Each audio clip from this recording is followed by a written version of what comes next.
उत्तराखंड की देवभूमि रुद्रप्रयाग के ग्राम वीरू देवल में आयोजित मां चंडिका महाबन्या धार्मिक उत्सव में मुख्यमंत्री पुष्कर सिंह धामी ने सहभागिता कर प्रदेश की सनातन परंपरा और सांस्कृतिक विरासत की नई ऊर्जा दी।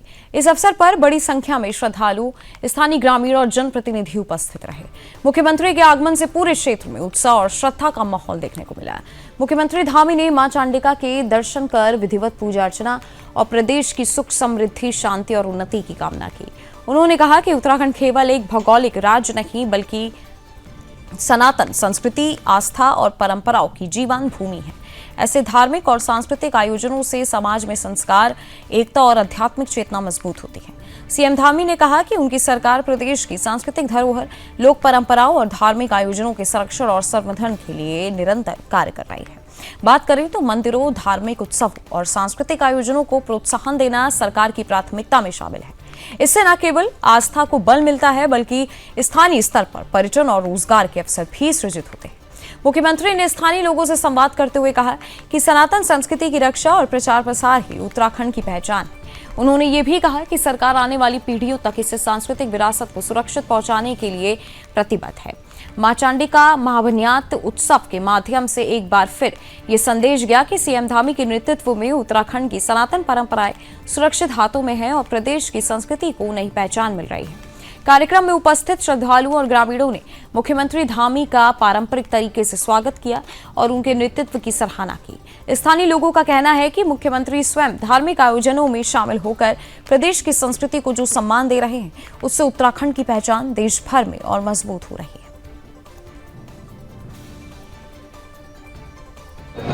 भट्ट जी, जिला पंचायत की अध्यक्ष श्रीमती पूनम कठैत जी, बद्री केदार मंदिर समिति के उपाध्यक्ष श्री विजय कपड़वाड़ जी, उपाध्यक्ष उत्तराखंड महिला आयोग ऐश्वर्या रावत जी, पूर्व जिलाध्यक्ष शकुंतला जगवाण जी, मां चंडिका मंदिर समिति के अध्यक्ष डॉक्टर आशुतोष भंडारी जी, ब्लॉक प्रमुख अगस्त मुनि भुवनेश्वरी देवी जी, दिनेश उनियाल जी, हमारे वाचस्पति सेमवाल जी, महावीर पवार जी, अमित वैखंडी जी, अरुण चमोली जी, राम सिंह मीणा जी, जिला पंचायत की सदस्य श्रीमती किरण देवी जी, सुमंत तिवारी जी, सुषमा देवी जी, ब्रजमोहन नेगी जी, देव प्रकाश सेमवाल जी, राकेश भंडारी जी, पंकज भट्ट जी, श्रीमती विश्वेश्वरी देवी जी, श्री अजय कुमार जी, यहाँ की सभी देवतुल्य जनता, इस क्षेत्र के आए हुए सभी मेरे बड़े बुजुर्ग, माताएं, बहनें, सभी मेरे नौजवान साथियों, हमारे सभी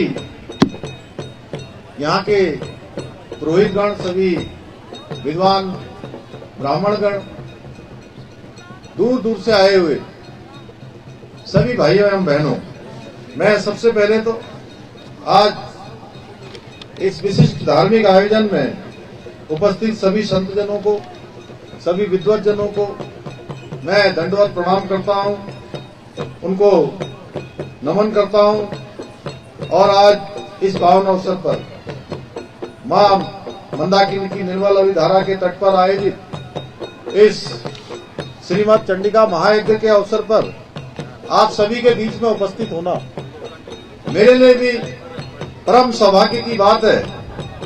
मैं मां चंडिका से प्रार्थना करता हूं कि हम सभी पर अपनी कृपा दृष्टि बनाए रखें, हमारे राज्य में सुख समृद्धि शांति हो, इसी कामना के लिए हम सब मां के इस दरबार में अपना शीश नवाने आए हैं। भाइयों बहनों, ये भूमि वीरो, देवाल, समुण, नैनी, पौड़ार, क्यार एवं बरसुंडी की पावन धरती है और प्राचीन काल से इस धरा को आस्था की धरा, परंपरा और सांस्कृतिक विरासत के लिए जानी जाती रही है। 19 वर्षों के उपरांत ये चंडिका का महायज्ञ यहाँ पर पुनर्प्रारंभ होना, ये केवल एक धार्मिक अनुष्ठान नहीं है बल्कि हमारी सांस्कृतिक चेतना का पुनर्जागरण है।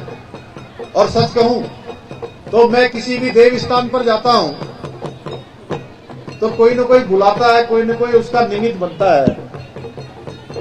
लेकिन ऐसे देव स्थानों पर आना, ऐसे धार्मिक अनुष्ठान में भाग लेना, मैं अपनी बात भी कर रहा हूं, मैं आप सबकी बात भी कर रहा हूं। किसी ने सूचना दी होगी, किसी ने बुलाया होगा, लेकिन मैं ऐसा मानता हूं, यहाँ पर माँ चंडिका के आशीर्वाद के बिना कोई नहीं आ सकता है। हम सबको माँ चंडिका ने यहाँ बुलाया है, तभी हम सब लोग यहाँ पर एकत्र हुए हैं।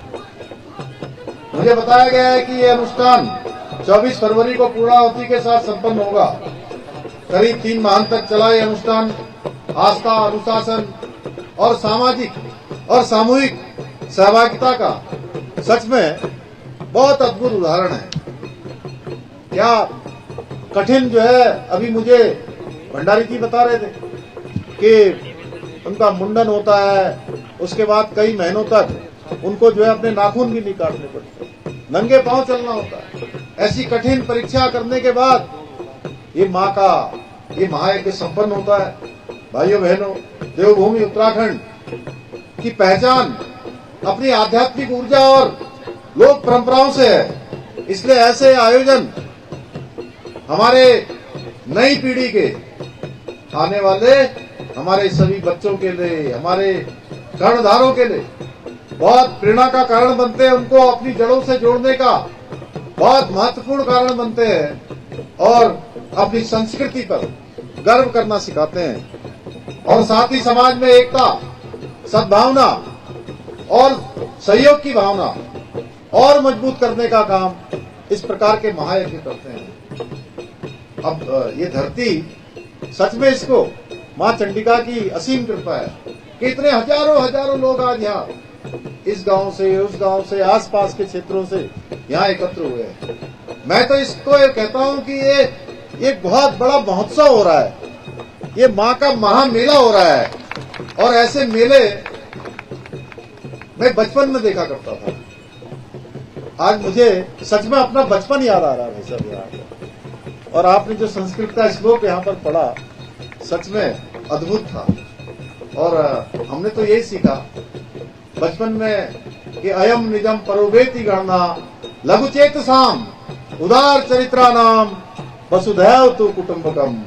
ये छोटा है, ये बड़ा है, ये तेरा है, ये मेरा है, ऐसी बातें छोटे चित्त वाले लोग करते हैं। जिनका मन छोटा होता है और जिनका उदार चरित्र होता है, उनके लिए तो सारी धरा, सारी पृथ्वी अपने घर के समान है। भाइयों बहनों, हमारी सरकार सदैव ऐसे धार्मिक आयोजनों के संरक्षण के लिए प्रतिबद्ध है, उनको आगे बढ़ाने के लिए, उनके संवर्धन के लिए।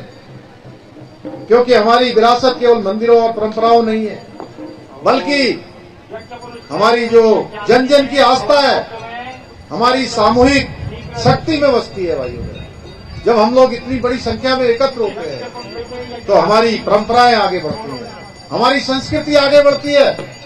हमारे प्रधानमंत्री जी के नेतृत्व में आज अभूतपूर्व रूप से भारत का सांस्कृतिक उत्थान हो रहा है, आज पुनर्जागरण हो रहा है। आज सनातन की पताका पूरे विश्व के अंदर गर्व से लहरा रही है भाइयों बहनों। और मैं कहूं कि हमारे सांस्कृतिक पुनर्जागरण का ये स्वर्णिम काल चल रहा है, तो इसमें कोई अतिशयोक्ति नहीं होगी। आज आधुनिकता के संतुलित समावेश के साथ साथ भारतवर्ष में जिस प्रकार से सांस्कृतिक पुनर्जागरण हो रहा है, वहीं भारतवर्ष विश्व गुरु बनने के स्थान पर भी लगातार आगे बढ़ रहा है। आज दुनिया के अंदर कोई निर्णय होना हो, दुनिया में कोई बड़ा संकट आ जाए, पूरा विश्व आज भारत की प्रतीक्षा करता है कि भारत क्या करने वाला है, भारत क्या रुख लेने वाला है। भाइयों बहनों, एक समय था 2014 से पहले का, हमारी पहचान बन गई थी कि दब्बू भारत, पिछलग्गू भारत, ऐसा भारत जो विश्व के मंचों पर अपने हितों की बात भी नहीं कर पाता था।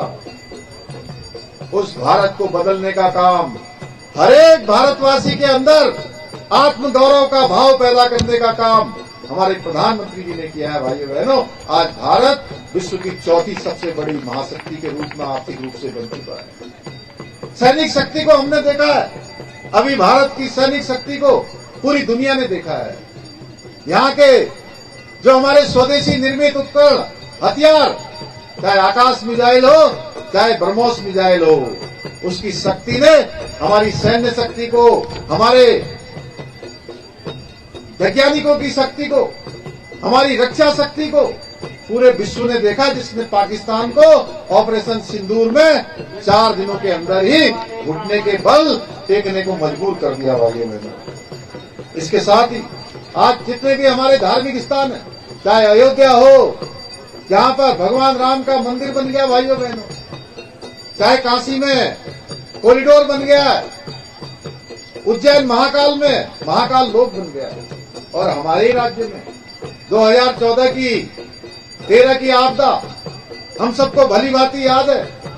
इस क्षेत्र के वासी बहुत भली भांति जानते हैं कि कितना नुकसान हो गया था। और 2013 और 2014 में महादेव के भक्त, बाबा केदार के परम भक्त श्री नरेंद्र मोदी जी देश के प्रधानमंत्री बनते हैं, और उन्होंने केदार बाबा के नवनिर्माण और पुनर्निर्माण का संकल्प लिया। आज भव्य केदार और दिव्य केदार बन रहा है। बद्रीनाथ धाम में मास्टर प्लान बन रहा है। हजारों हजार करोड़ की योजनाएं आज हमारे राज्य के लिए स्वीकृत हो रही हैं। आज चारों ओर सनातन का जय घोष गुंजायमान हो रहा है, और प्रधानमंत्री जी की प्रेरणा से हम भी